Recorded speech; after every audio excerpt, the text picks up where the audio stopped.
How has social media entered the scene when it comes to being a thoracic surgeon and in academics? There are a lot of ways that social media is really a huge part of the way that we as surgeons interact with one another, interact with other specialties, and even interact with patients and advocacy groups. I think there has been a little bit of reluctance for a while for physicians and surgeons in particular to really jump into the realm of social media, but it's taken a lot of pressure and many people leading by example to show surgeons really all of the ways that we can interact with one another and with our community. And just some examples when it comes to disseminating scholarly research in terms of new articles that are published. Social media is a great way to get those new findings out to the community, to interact with other specialties and talk about benefits and drawbacks of new treatments. I view it as a phenomenal way to collaborate with one another and to have opportunities to communicate about shared experiences.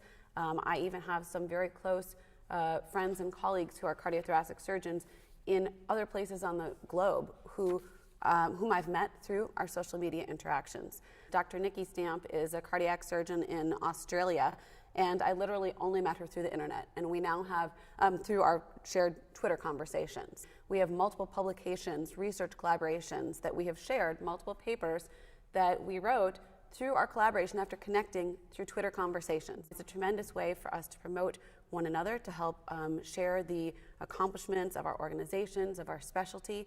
And I think one of the most important aspects of getting physicians and surgeons involved in social media has been the realization by physicians that we all have a digital footprint. Whether we like it or not, we do. And so there are ample data to show that patients who come see me in my clinic, the vast majority of those patients have looked up their physician online beforehand. They've done some sort of a internet search engine, and they're gathering information to make decisions about where they want to have their operation performed, who they want to be their care team based on what they're finding online.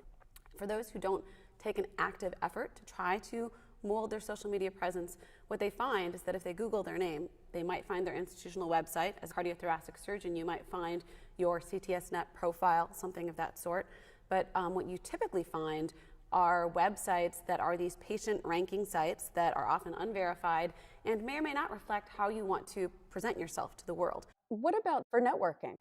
So I think networking is incredibly important for physicians, and here I'm going to speak particularly as a female thoracic surgeon. We are a very small minority of thoracic surgeons.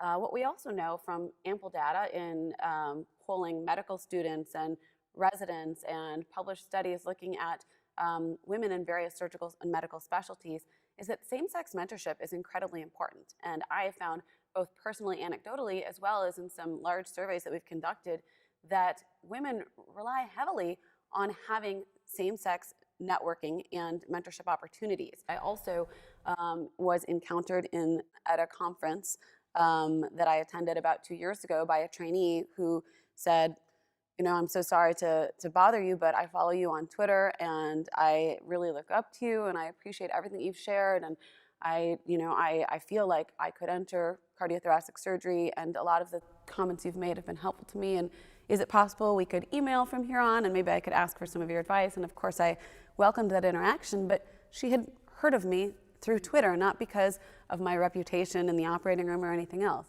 But it's also really important for role modeling. A lot of people use the phrase, you can't be what you can't see.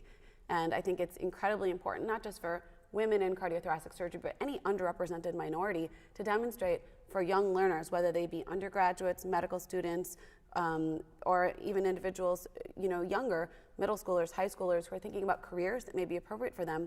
If we want to bring the best and brightest into our fields, we really need to make sure that these young individuals have role models who are similar to them, and we can do that through social media. And I have seen that happen time and again where folks who may be in other parts of the world where there aren't women thoracic surgeons may reach out to me through social media and say, I don't have any women role models at my institution, but I love following you on Twitter and I enjoy what you share and your advocacy for women. Things like that, I think, go a long way. It's incredibly important so that all of these young trainees recognize that they do have a place in our field and there is a network of us, and even if it's not staring them in their face at their own institution, all of our tools through social media really enable us to put that out there and demonstrate the wide diversity of individuals that we do have and can have in our field.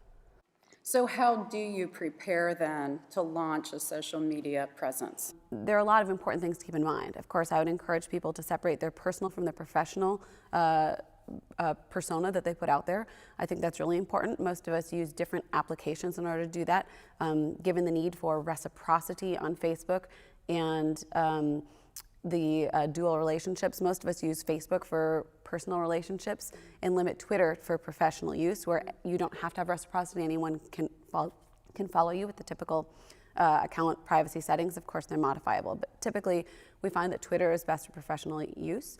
I think it's important for people who are setting up these types of accounts to think about how they want to put themselves out there, recognizing you have a limited amount of information you can include in your bio, and who is it that you want to represent. For someone who's thinking about getting out there, of course, there are lots of ways that you can get help. There's lots of primers online or even at people's individual academic institutions.